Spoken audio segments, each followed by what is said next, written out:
तो हम नौजवानों ने ये चीज समझनी चाहिए, इस गांव के भले में कौन है, नुकसान में कौन। गांव की व्यवस्था को किस तरीके से खराब किया जा रहा है वो आप सभी अच्छी तरह जानते हैं। मैं ये कहना चाहता हूं, अगर गांव का विकास करना है तो गांव के गंदे पानी के निकास को निकालने की व्यवस्था करिए। वो व्यवस्था हो नहीं रही। गलियों को 4-4 फुट ठा दिया, उससे कोई समाधान होगा क्या आपका? जिसका घर दब गया वो अपने घर को कैसे ठीक करे? आज घर बनाने में कम से कम करोड़ों रुपए लग रहे हैं। बेसोचे समझी के लगे किसी के। मान लीजिए एक गलियां ठा दीजिए, पानी कहां जाएगा? फिरनी रोड पे चुकड़ देगा, भरेगा ना। जब तक पानी के निकास की व्यवस्था को आप ठीक नहीं करेंगे गंदे पानी के, तो क्या होगा? अरे इस गांव को डॉक्टर साहब सिंह वर्मा जी ने सींचा है, हमने उसको आगे बढ़ाने की कोशिश की है। इस गांव को अगर पानी मिल रहा है, पूरे गांव में आज भी गंदा पानी आ रहा है या नहीं? उस पानी को यहां पर स्वस्थ पानी मिले, इसकी व्यवस्था डॉक्टर साहब सिंह वर्मा जी ने वो जमीन एक्वायर करके की थी। अब यहां पर मैं प्लांट बनाऊंगा और सुंदर गांव को बनाऊंगा। उसकी शुरुआत हमारे पहले सांसद उदित राज के द्वारा उद्घाटन हुआ था, उसका शिलान्यास, तब उसमें काम शुरू हुआ, लेकिन आज तक भी इसकी व्यवस्था ठीक नहीं हो पाई। ये दिल्ली सरकार के लोग बहकाते रहते हैं, एक षड्यंत्र करते रहते हैं। अब पीछे भी आपने देखा होगा, कॉरपोरेशन बन गई, किसी का भी मेयर बने, लेकिन कम से कम वो सदस्य तो शपथ ले पाए। लेने दी क्या? हंगामा खड़ा कर दिया। अरे शपथ 1 नंबर ले लो चाहे 250 नंबर वाला ले लो, शपथ तो सभी ने लेनी थी ना। उसके बाद मेयर का चुनाव हो, क्या डर था तुम्हें? ये तुम्हारी मेजॉरिटी है तो तुम्हें डर क्या सता रहा था? उस बात पर आप विचार करें। ये तो एक आतंकवादी की तरह काम करना चाह रहे हैं। किस तरीके से ये लोग षड्यंत्र करके काम कर रहे हैं, उस पर आप विचार कीजिए। इस गांव में कम्युनिटी सेंटर किसने बनवाया? किसने बनवाया था ये कम्युनिटी सेंटर? वर्मा जी ने बनवाया था ना। ये जच्चा बच्चा केंद्र किसने बनवाया? वर्मा जी। यह डिस्पेंसरी दिल्ली सरकार की डॉक्टर साहब सिंह वर्मा जी ने चालू की थी, कम्युनिटी सेंटर ये थी ना। आयुर्वेदिक डिस्पेंसरी मैंने बनवाई, पार्क मैंने बनवाए, एक एक गली नाली को आरएमसी करके गांव को एक सुंदर बनाने का काम किया। अंबेडकर पार्क बनवाया। अरे क्या नहीं मिला इस गांव को? लेकिन दादा भैरव की कृपा है, हंसराज जी, इस गांव का आशीर्वाद सदैव हमारे पर रहा है, भारतीय जनता पार्टी पर रहा है। आपके चुनाव में भी यहां से 85% भारतीय जनता पार्टी को मत मिला था, आगे भी मिलेगा।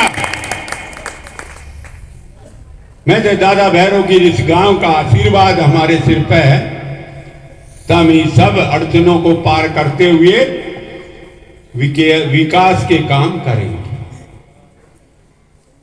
हंसराज जी से एक ही बार कहा था, भैया ऐसे ऐसे है, आप ये फंड दीजिए, इन्होंने तुरंत चिट्ठी बनाकर पकड़ा दी, जाओ भाई बनवा लो।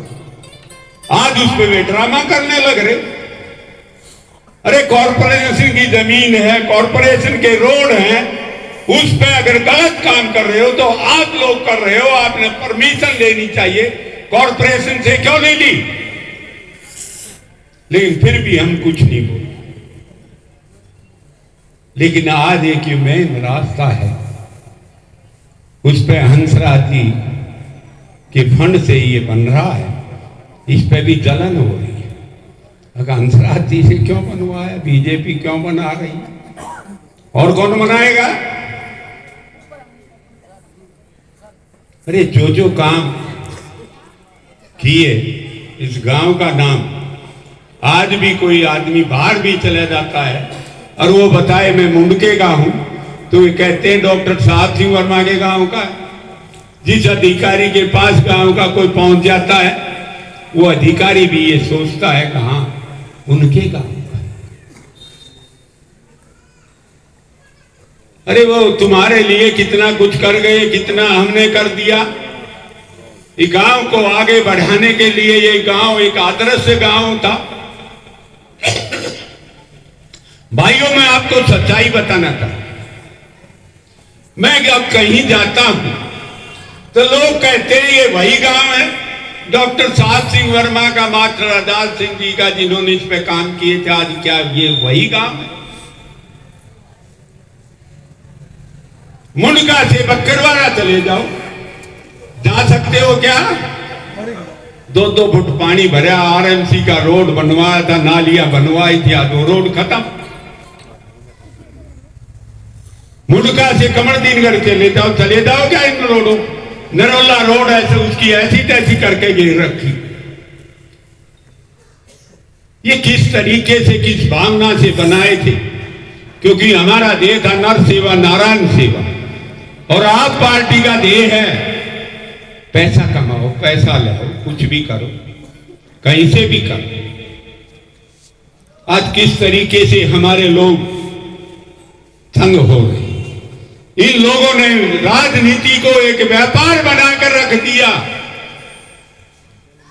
अरे भाइयों, तुमने समझना चाहिए, आज किसी भी, मेरे पास 10 गांव थे, कॉलोनियां थी, आप किसी में चले जाओ, एक आदमी भी ये कह दे मास्टर जी ने हमारा काम नहीं किया। सब गांव को सुंदर बनाया। 24 प्राथमिक विद्यालय इस वार्ड में थे, 24 के 24 सुंदर भवनों में आज बच्चे डेस्कों पर बैठकर पढ़ रहे। ये व्यवस्था की ना। लेकिन आज राजनीति में खासकर आप पार्टी के लोग इसको पेशा बनाना चाहते हैं। सेवा भावना नहीं है उन लोग। सेवा भावना है तो हमारे प्रिय सांसद हंसराज जी, जो लोगों का दिल जीतने का प्रयास कर रहे हैं, ऐसे साधु संत साहिब हमें सांसद मिले तो यह क्षेत्र में भी उसी तरीके की भावना के लोग पैदा होने चाहिए। तो मेरे भाइयों, इन चीजों को देखिए, क्या हो रहा है, क्या नहीं हो रहा है। इसलिए आगे भी हंसराज जी आते रहेंगे, गांव में और कोई दिखते होंगी, मैं इनसे प्रार्थना करता हूं कि ये उसको हल करने का 100% प्रयास ज्यादा, क्योंकि आप 12 बजे के यहां पर आए हुए हैं, इसलिए मैं और ज्यादा क्या कहूं। दादा भैरव की, डॉक्टर साहब सिंह वर्मा, पद्म श्री हंसराज जी, आप सबका बहुत बहुत धन्यवाद। जय हिंद, जय भारत। अब मैं हंसराज जी से प्रार्थना करूंगा कि अपनी मधुर वाणी से हमारे इन गांव वालों को 2-4 अच्छी बात सिखा कर जाए। धन्यवाद।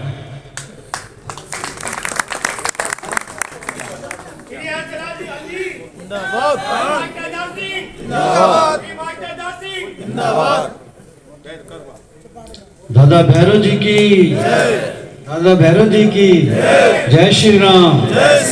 भारतीय जनता पार्टी। गुरु जी मास्टर आजाद सिंह जी, एक्सीएन साहब, एससी साहब, जेई साहब, सम्मानित मंच, गांव के बहुत ही माननीय मुअज़्ज़िज़ मेरे भाइयों, बहुत अच्छा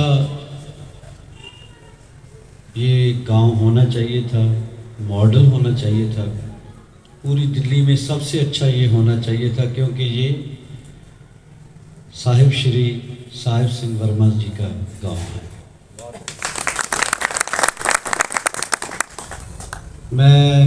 मुझे राजनीति का तजर्बा नहीं था। जब पहली बार इधर आया, जब पता चला ये गांव है, गुरुजी उनके भाई हैं, तो मुझे याद है वो पगड़ी, वो मेरे लिए कभी कपड़ा नहीं लगा, मेरे लिए वो पूजनीय, एक सारे गांव की गैरत होती है, पगड़ी इज्जत होती है, इसके लिए वो पगड़ी ने मुझे जिताया। मुझे पता है पहली बार मैं आया ही इधर था।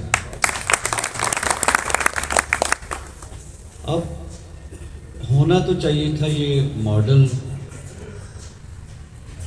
लेकिन राजनीति कोई काम सिरे चढ़ने नहीं देती है। ये मुझे 4 साल देखो ऐसे गुजर गया, मुझे लगता है 5 साल भी ऐसे गुजर जाते हैं। कहते हैं ना कि टाइम इज फ्लाइंग। प्रॉब्लम ये है कि जब इलेक्शन हो तब सारी पार्टियों के लीडर ये माइक पकड़ के, तब तो अच्छा बोलना ही नहीं है, उनका फर्ज बनता है। इस मुल्क में ये है कि इलेक्शन के मुताबिक को तो उसके पोतड़े फोल देते हैं कि क्या है ये बंदा।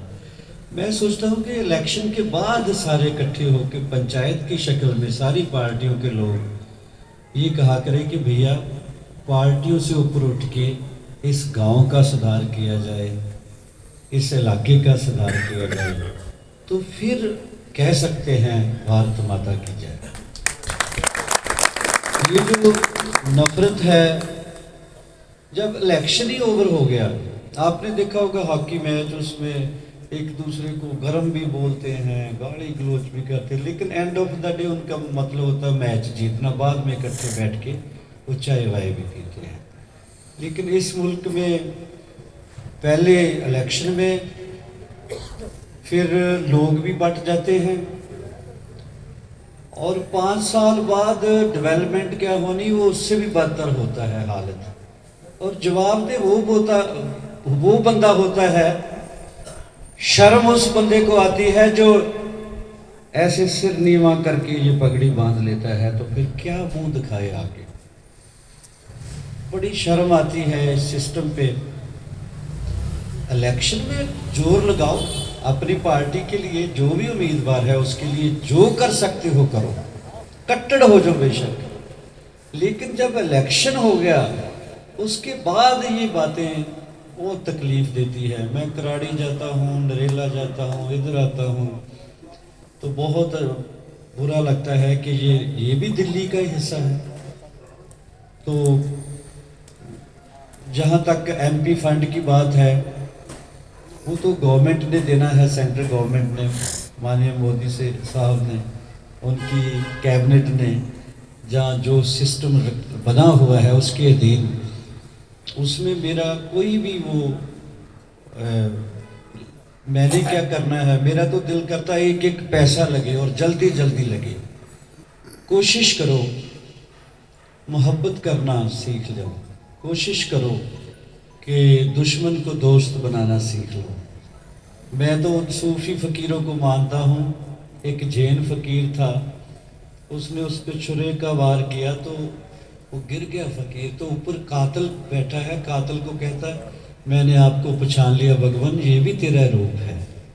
कातिल को कह अब मैं क्या करूं, आ गया हूं राजनीति में, तो दिल करता है कि जो मैंने बात पहले दिन की थी, जिस दिन एंटर हुआ था, वो सारी बातें पूरी हो जाए। लेकिन हाय राजनीति, हाय नफरत तो किसी बंदे नहीं लगने देते। एनीवे अब से 1 साल रह गया है, जितना भी फंड चाहिए, जो चाहिए एकदम लेते जाओ, बस लेते जाओ। कोशिश करें, जो रोकता है उसको भी बोलो भाई तेरा भी गांव है, तूने भी यहाँ से इलेक्शन लड़ने हैं, तू भी जब गुजरे तो इस धरती को प्यार किया कर, इन लोगों को प्यार किया कर। इलेक्शन के टाइम जोर लगा लेना, इलेक्शन के बाद सिर्फ डेवलपमेंट करो। अब साहब मोदी साहब जब कोई स्कीम को अनाउंस करते हैं, देखो हजारों करोड़ों घर बना के दिए, शौचालय बना के दिए, गैस दिए, वो ये तो नहीं सोचते ये किस पार्टी के बंदों को मिलेगा, वो तो हर पार्टी के बंदे के लिए, हर शख्स के लिए होता है। कोशिश करो साल सवा साल में जितना भी पैसा लगा सकते हो लगाओ, इस गांव को मॉडल बनाओ, ताकि मुझे शर्म ना आए। बहुत तकलीफ होती, बेशर्म वैसे तो ये काम ही राजनीति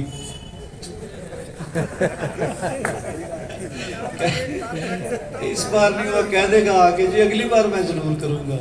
वो अगली बार देखो कब का मुल्क आजाद हुआ है, तो हालत देखो इसकी क्या है, हालत देखो इसकी क्या है कि अब वरना 70-75 साल में इसका नक्शा चेंज हो रहा। आप जहाज लेके जाओ तो सही बार, देखो क्या बात है यार, लोगों ने कमाल किया हुआ है।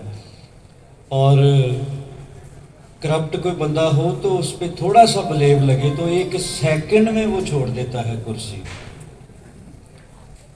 देखो प्रधानमंत्री यूके के आए थे पिछले दिनों यहाँ, अब तो नहीं रहे वो, तो कहने लगे कि कोरोना दौरान मुझे कोरोना हो गया था। इंग्लैंड के प्रधानमंत्री, वलायत के सबसे पावरफुल, जिन्होंने पूरी दुनिया पे राज किया है, कहने लगे मुझे कोरोना हो गया, मैं आईसीयू में चले गया, डॉक्टरों ने जवाब दे दिया अगला प्रधानमंत्री कौन होगा ये भी तय हो गया मीटिंग। लेकिन मैंने कहा एक लास्ट चांस ले लो, इंडिया की वैक्सीन लगा के देख लो, शायद मैं बच जाऊं। कहते इंडिया की वैक्सीन मैंने लगाई, मैं जिंदा हूं और आज प्रधानमंत्री हूं, ये मोदी जी ने दिया। अगर वो सोचे बंदा, इलेक्शन के टाइम वो अपनी पार्टी के लिए कट्टर है, उनके सेवक भी हम जैसे जो कार्यकर्ता हुआ हम भी कट्टर हैं। इलेक्शन के बाद वो सारे मुल्क का सोचते हैं, लेकिन इस लेवल पे, जिला लेवल पे अगर लीडर, मोहल्ला लेवल पे लीडर अगर ऐसा सोचना शुरू कर दे कि भी मेरा गांव है, मेरे लोग हैं, डेवलपमेंट में वो किसी पार्टी को कोई पार्टी करवाए तो फिर नक्शा बदल सकता है, वरना लेक्चर ही होंगे। मुझे कोई लालच नहीं है। कुछ लोग ऐसे होते हैं कि अगली टिकट किसको मिलेगी, जिसके कर्मों में होगी मिल जाएगी। हाँ, मैंने पहले कौन सा सोचा था दिल्ली आऊँगा एमपी बनूंगा, आगे भी नहीं सोचता। मैं आज जीता हूँ, कल के बारे में मुझे चिंता नहीं है। जो भगवान ने लिखा मस्तक पे वो को चेंज नहीं कर सकता, जो नहीं लिखा वो मिल नहीं सकता। तो मैं 7 जन्म, जितने भी जन्म लूँगा आप लोगों का शुक्रगुजार रहूँगा। मैं अपना एमपी रहूँ ना रहूँ, लेकिन मेरी बोली में, मेरे बिहेवियर में मैं कोशिश करूँगा कि बड़ों के चरण स्पर्श करूँ, अपने हम उम्रों को जफ्फी डालूँ, बेटों को प्यार दूँ, बेटियों को प्यार। इसमें मैंने कहना था, बस आगे कोशिश करो जितनी जल्दी फंड इस्तेमाल हो सके।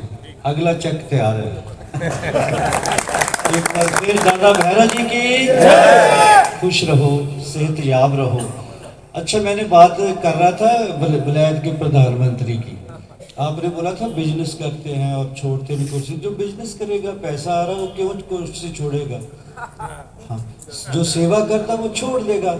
हुआ क्या, कोरोना दौरान उसने खुद ही ऐलान किया था प्रधानमंत्री जी ने कि घरों में पार्टियां शार्टियां नहीं करनी है, दोस्तों को नहीं बुलाना, लॉकडाउन लगा लो। हुआ क्या, पर्दे से अपने घर में एक पार्टी कर बैठा प्रधानमंत्री, उसकी वीडियो वायरल हो गई।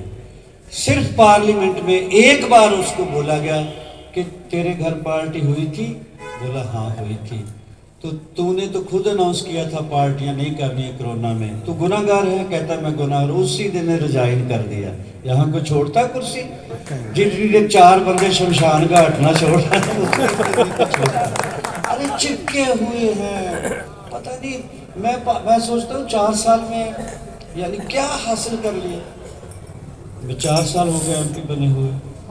अगर यही गांव का जैसा मैंने सोचा था, दिल करता था यूनिवर्सिटी बन जाए वर्मा साहब के नाम पे, उन्होंने इतना काम किया, ये हो जाए वो हो जाए, ये अगर लेग पुलिंग होती रही तो ठीक नहीं होगा।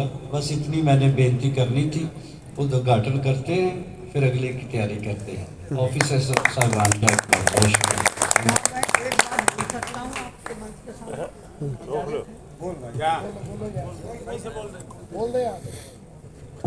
मैं ये चाहता हूँ कि इस देश के अंदर जो फ्री में